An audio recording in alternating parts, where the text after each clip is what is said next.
নমস্কার বন্ধুরা, চম্পাস কিচেনে সবাইকে স্বাগত জানাই। আজকের রেসিপি হচ্ছে চিংড়ি মাছ দিয়ে পাট শাকের ঝোল। পাট শাকের ভাজা বা বড়া তো আমরা সবাই খেয়েছি, তবে এইভাবে একবার চিংড়ি মাছ দিয়ে পাট শাকের ঝোল করে খেয়ে দেখতে পারো। আশা করি বেশ ভালো লাগবে। খুব সহজে সুস্বাদু এই রান্নাটা আমি কি করে করি, চলো তার রেসিপিটা চটপট দেখে নেওয়া যাক। গরমের দুপুরে ভাতের সাথে এই ঝোল খেতে কিন্তু অসাধারণ লাগে।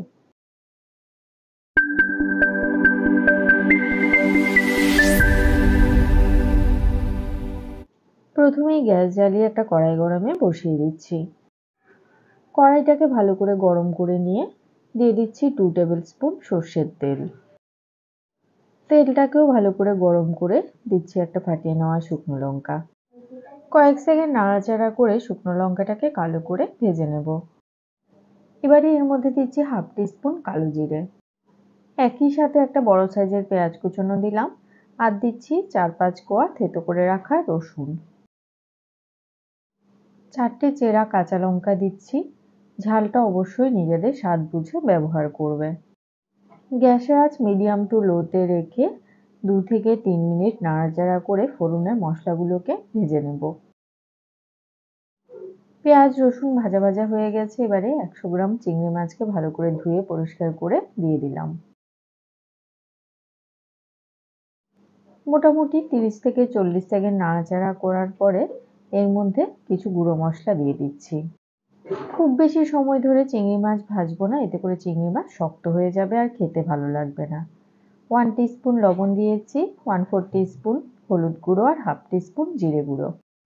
চিংড়ি মাছের সাথে গুঁড়ো মশলাকেও ভালো করে মিশিয়ে আরও কয়েক সেকেন্ড ভেজে নিচ্ছি। আমাদের চ্যানেল চম্পাস কিচেনের রেসিপিগুলো যদি তোমাদের ভালো লাগে তাহলে অবশ্যই চ্যানেলটাকে সাবস্ক্রাইব করে নেবে এবং পাশে থাকা বেল আইকনটাকে প্রেস করে দেবে। এতে করে যখনই আমি নতুন ভিডিও আপলোড করব সাথে সাথে নোটিফিকেশান তোমাদের কাছে পৌঁছে যাবে। চিংড়ি মাছের সাথে মশলা ভালো করে কষিয়ে নিয়েছি। এবারে ভালো করে পরিষ্কার করে ধুয়ে কুচিয়ে রাখা পাট শাক দিয়ে দিলাম। পাট শাক দেওয়ার পরে গ্যাসের আঁচটা হাইতে করে দেব, আর এভাবে 30 থেকে 40 সেকেন্ডের মতো নাড়াচাড়া করার পর দেখতে পাবে পাট শাকটা মজে অল্প একটুখানি হয়ে গেছে। আর এইভাবে মোটামুটি আরও কিছুক্ষণ কষিয়ে নেব। পাট শাকের কাঁচা গন্ধ যাওয়া অবধি কিন্তু এটাকে কষাতে হবে। শাক থেকে একটুখানি জল বেরিয়ে এসে এই জলটাকে শুকিয়ে নিচ্ছি। এবারে এর মধ্যে দিয়ে দিচ্ছি 2 কাপ পরিমাণ জল।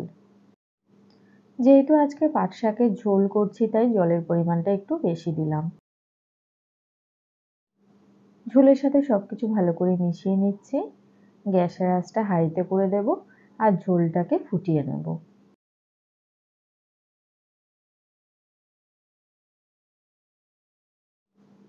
ঝোল ফুটে উঠেছে। এবারে গ্যাসের আঁচটা মিডিয়াম টু লোতে করে দিয়ে মোটামুটি 5 মিনিটের মতো ঝোলটাকে ফুটতে দেব। এরই মধ্যে কিন্তু সমস্ত মশলা এবং চিংড়ি মাছের ফ্লেভার ঝোলের মধ্যে চলে আসবে। পাট শাকও পুরোপুরি সেদ্ধ হয়ে গেছে। এবারে গ্যাসের আঁচটা অফ করে দিলাম। রান্নাটা কেমন লাগলো অবশ্যই কমেন্ট করে জানাবে। ভালো লাগলে লাইক করবে আর তোমার বন্ধুদের সাথে ভিডিওটাকে শেয়ার করতে কিন্তু একদম ভুলবে না। এতক্ষণ আমার পাশে থেকে ভিডিওটা দেখার জন্য অনেক অনেক ধন্যবাদ। ভালো থাকবে, সুস্থ থাকবে। পরের ভিডিওতে আবার দেখা হবে। বাই।